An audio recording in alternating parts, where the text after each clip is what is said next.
Assalamualaikum warahmatullahi wabarakatuh. Saya Linggang Aisyarita dengan NIM 2023 4640511.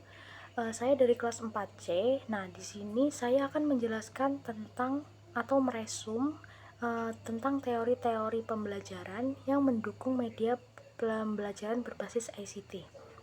Nah, langsung saja kita masuk ke materi yang pertama, yaitu teori behaviorisme.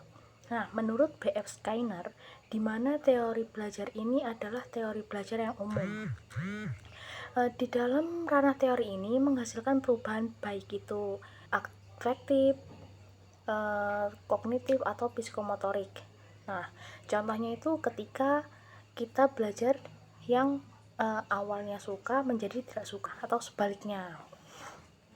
Di mana di dalam teori ini belajar itu dapat diukur, diamati, dan terdapat proses timbal balik antara guru dan siswa.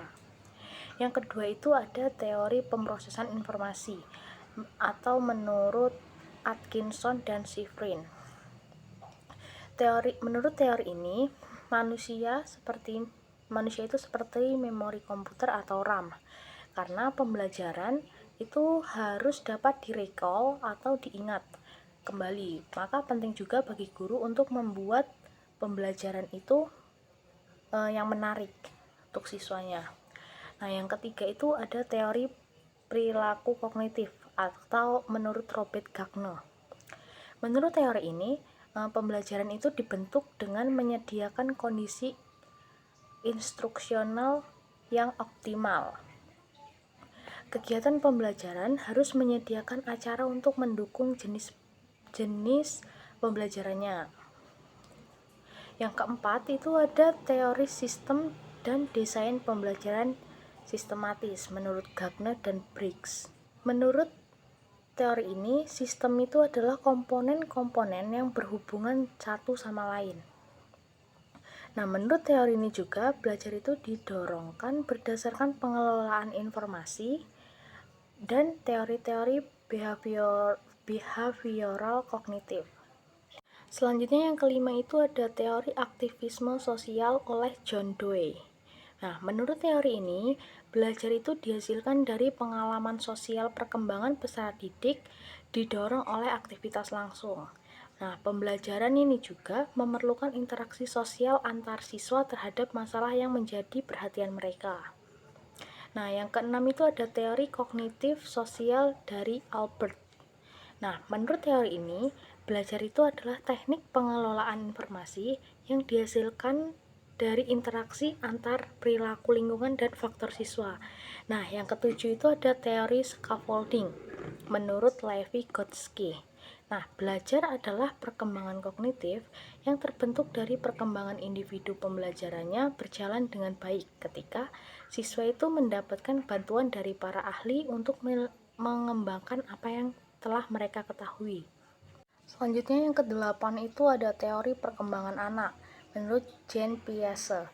Nah, belajar ini adalah pertumbuhan kognitif melalui pematangan neurologis dan sosial. Nah, anak melalui tahapan perkembangan kognitif seperti sensori motor, proporsional, konkret, dan operasi formal dengan berinteraksi dengan lingkungannya.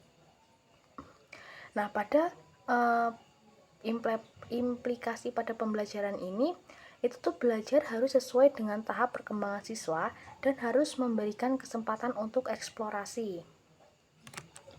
Nah, yang ke-9 itu ada teori discovery learning menurut Jerome Bruner. Nah, belajar ini adalah pertumbuhan kognitif melalui interaksi dengan lingkungannya. Mungkin anak-anak itu lebih untuk memahami dan mengingat konsep yang mereka temukan selama interaksi mereka dengan lingkungannya. Nah, implikasinya itu, jadi siswa itu diberi kesempatan untuk eksplorasi tidak terstruktur dan penemuan diri. Yang selanjutnya itu ada teori multiple intelligences menurut Howard Gardner. Nah, belajar itu dibentuk oleh kecerdasan bawaan seperti linguistik, menggunakan bahasa secara efektif, menulis dengan jelas dan persuasif. Yang selanjutnya itu menurut musik itu berkomunikasi dengan menulis dan memainkan musik, lalu menalarkan secara logis mengenai pola, merumuskan dan menguji hipotesis, memecahkan masalah dalam matematika dan sains, dan lain-lain. Selanjutnya itu bisa merasakan dunia secara visual, dapat menciptakan kembali sesuatu setelah melihatnya. Lalu menggunakan tubuh dan peralatannya dengan terampil. Lalu memikirkan introspektif, memiliki kemampuan metakognitif yang tinggi.